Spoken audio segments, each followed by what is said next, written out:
But the point is, it's a fun tool. And one of the things that I asked it today was, assuming Man United got Mbeumo, and assuming Man United bought a regular number 9 goal scorer who scored, let's say, an easy 15 goals. So that would be, say, 15 from Cunha, 20 from Mbeumo. That's 35 plus, say, another 15. So that's 40. That's 50 Premier League goals. That puts us, and everything else stays the same. So Man United, the rest of the team, performs as it did last season, and all the other teams in the league performed roughly the same way next season as they did this season gone, then that puts us in with a title shot. I mean, statistically speaking, that skyrockets us up to the top 2 places. Now, that's kind of like wishful thinking, to be fair.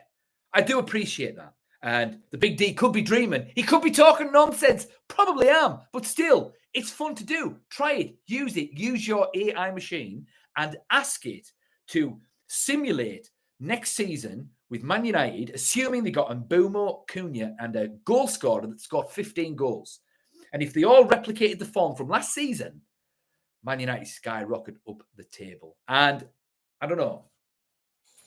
One man doesn't make a team, but one man does make a difference. And if we bought 3 players that made a difference, then it's going to be a very, very different season next season. And I've said this before. I know that there's a lot of controversy surrounding Ineos and Sir Jim and the ticket price hikes and all of that, which I will get to later on. I can't help but feel that they have actually done really, really well in the transfer market so far. So far. And as we all know, managers, they live and die by their ability to get the right players in at the right time. Now, if you look back at the previous false dawns at Man United, let's go back to Ten Hag. He bought Onana and replaced David De Gea with Onana, thinking it was going to improve the team, and ultimately led to the sack for Eric Ten Hag because we were just atrocious that season. Just absolutely atrocious in the season that he got sacked. Well, he got sacked this season, but we were atrocious last season outside of that FA Cup win. And a big part of that was we didn't have a reliable goalkeeper in the sticks, So ultimately, I think Onana got him the sack. Onana and Højlund maybe, although I would say Højlund didn't do as badly as has been suggested in the, sort of in the media, so to speak. Before him, if you look at Ollie, he did really well in the transfer market up until he bought Cristiano Ronaldo, and then everything sort of fell to pieces. Louis van Gaal as well.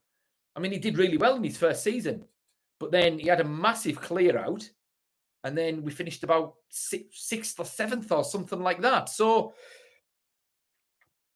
the point I'm making is the good news for Ruben Amorim is that Ineos seem to have done all right, at the very least. I would say very good in the transfer market so far. De Ligt is a very good player, potentially world-class. I would say he's world-class. He's not in a world-class team at the moment, but I would say he is world-class. And then, who else did they buy? They bought Xerxes. He's shown some flashes of brilliance. There was a little bit of a bedding in sort of period for him. But he's done all right. Dorgu, I think he's made a big difference to the team. Him signing for Man United has provided a nice bit of width in that 3-4-3 system. And the 3-4-3 system lives and dies by its wing backs. And Dallow's all right on the right wing back. He's not Cancelo or Hakimi, but he's all right. So with those 2 players on the flanks, that's not bad at all. Ugarte is a good player. Who else did we sign? I can't remember. But the point is, they've done all right. And Cunha seems to be an astute signing. And if we got Mbeumo as well, I mean, that's a really, really good transfer window. But on top of that, we need a number 9 as well. We need a number 9. I don't want to see Højlund go. Don't want to see him go because with Højlund, with Mbeumo and say Cunha supporting him, as well as Bruno, who looks like he's going to be playing in central midfield, moving forward, then, I mean, he's going to get a lot more service. And a lot more service for Rasmus Højlund. He just needs to stand in the right position and then he'll score goals. Because that's one of the things that Rasmus Højlund struggled with last season, getting in the right positions.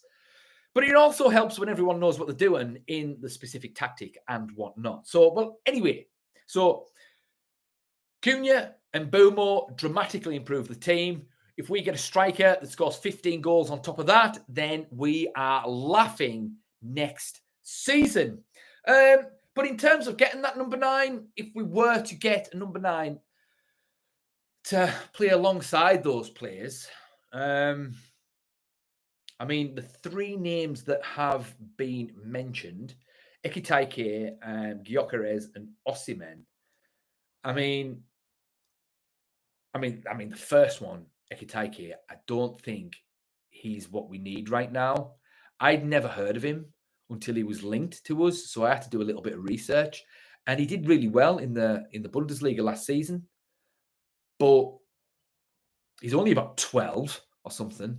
The big D exaggerates. Of course, he's not 12, but he's young. That's the point. He's young, and he's about 7'2", and he's very skillful. He reminds me a little bit of Peter Crouch, but good, you know.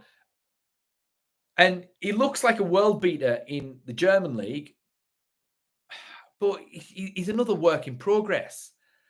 You know, we don't need that now. We don't need another Rasmus Højlund. And if we're going to be sort of concentrating on working process strikers, then we need to stick by Rasmus Højlund because there's a player there.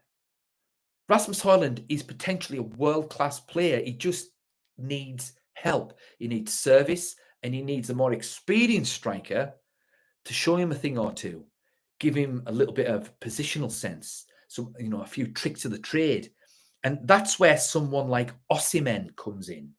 Osimhen would be my number 1 choice anyway. I mean, he looks like an absolute world beater in that Turkish league. I mean, he looks like LeBron James playing basketball against dwarfs. That's the difference in levels from what it looks like from him playing in the Turkish league. So he looks perfect, primed to dominate the Premier League.